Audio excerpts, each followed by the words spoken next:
ভাই আমারে গোস্ত দেন। হ্যালো এই মিয়া ও গোস্ত দিছেন আমার গোস্ত নাকি লিয়া ধরো মিয়া খামই না। বিয়াটা খায় আইছি একটু আরাম করবো হবাই বিস্তার লোকের শরীরটা লাগাইছি ডাক দেয় উঠে লইছেন আজকে আবার সালিশ কি লইয়া এই বাড়া এই যে বিয়া খাইতে গেছিল বাইরে খাওয়াইছে হয় ওই বিলে বাড়ার ভাত তো গোস্ত দেয় নাই সেইটা লইয়া যাবি স্যার। কিরে তুই অনিয়ম করলি কি লিগা ওরা গোস্ত দাস তাইকা সবার ভাতই তো দিছি ওর ভাত কম পড়লে কি এটা আমার দোষ? এই বেটা মিথ্যা কথা বাস করিয়া আর আমি যে টেবিলে বসছি না সেই টেবিলে ওর আত্মীয় স্বজন ভরা ওই ওর আত্মীয় স্বজনের ফেরাটা বলে বলে গোস্ত দেয় আমার ফেরাটা একটা গোস্ত দেয় নাই। ওই সবার শেষে বসে দেখতে দিয়া দিয়ে আইছি আর ওর কালে গিয়া শেষ হয়ে গেছে গা এটা কি আমার দোষ? আহা রে পাড়া রে কি কব তোর কপালই খারাপ। এই মিয়া কি আর কপাল খারাপ অনিয়ম করে হেটা কইতে না কোন কপাল খারাপ। মাতবর সাহেব ওর কথা বলতেন ঠিকই আছে আমি অনেক জায়গায় খেয়াল করছি যে আত্মীয় স্বজন বইলে সব বইরা বইরা দেয় আর বাড়তি মানুষ বইলে দিতে চায় না। আপনি অনুষ্ঠানে গেলে বিষয়টা খেয়াল করে দেখেন। মাদ্রাস সাহেব আরেকটা জিনিস খেয়াল করবেন পোলা পাইনে স্যার ধরে দাঁড়া থাকলে পোলা পাইনের খেতে দিয়া নিজেকে আত্মীয় স্বজনের বহায়। আপনার কাছে কি কমু মিয়া আমার গোস্ত দেবো কি রোস্টটাও দেয় না আমারে। এই হারাম দাদা মিথ্যা কথা কবি না তোর মুরগির খাঁচা দিছি।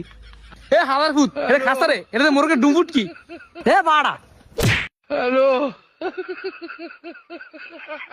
তোর বিলে রোষ দেয় নাই এই মিয়া মোরগের ডুমফুট কি রোস এ বাড়া বিয়া বাড়িতে মোরকে যা দিব তাই রোজ ভাইবা খেলাবি।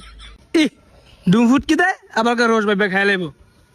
ইহ, নিজের বাড়ি মোরকে আটা চামড়া খাইতে পারস না আর বিয়া বাড়ি যা রোস্ট মারাস রোস্ট। স্যারাই বিয়া বাড়ি যায় খাইতে পারলো না আপনারা বিচারে ইজ্জত দিলেন না স্যারা কি টিয়ালে হয় নাই? এই মেয়ে কি টিহালা আইছে ওই খাই দিয়ে গোফায় আটা শুরু করে দিছে। হ্যালো গোফায় আটবো না কেরবো গোস্ত দেয় নাই তেলে হামু কি আর। তাইলে হন তোর ভাই বিয়া বাড়িতে লাইতে কয়টিয়া দিছে হেঁটে আমারে দে আর তুই আমগো ভাই জায়গা আমগো ভাই তোর কাকি গরু গোস্ত রান্না দিছে তুই হেঁটে গিয়া খা। হ্যালো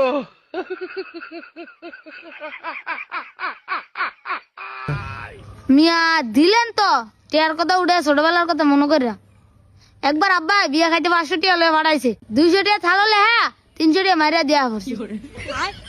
হালার কেউ কাছে বিশাল এলাম সবাই যে মালুটা হাত আমরা মাল্যটা হাইত না আজকে তো বিয়ার ভিতরে গোস্ত বাস নাই আর এই যে অত্র এরিয়ার মধ্যে যদি কোনোদিন বিয়া হয় হে বিয়ার ভিতরে যদি তুই কেমনে গোস্ত পাস সেটা আমি দেখালাম যদি তুই গোস্ত পাস তা আমার মাদ্দর নামটা হিরিয়া রাখবো আমি থাক তুই।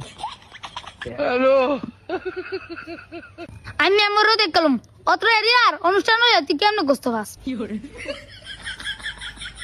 হালার কি আর বিশাল লয়ে আইলাম কিছু মতে গোস্ত জেনে আসলো হেনিও কিছু মতন গেছে গা সুতো দিয়া ফিডায়া। হ্যালো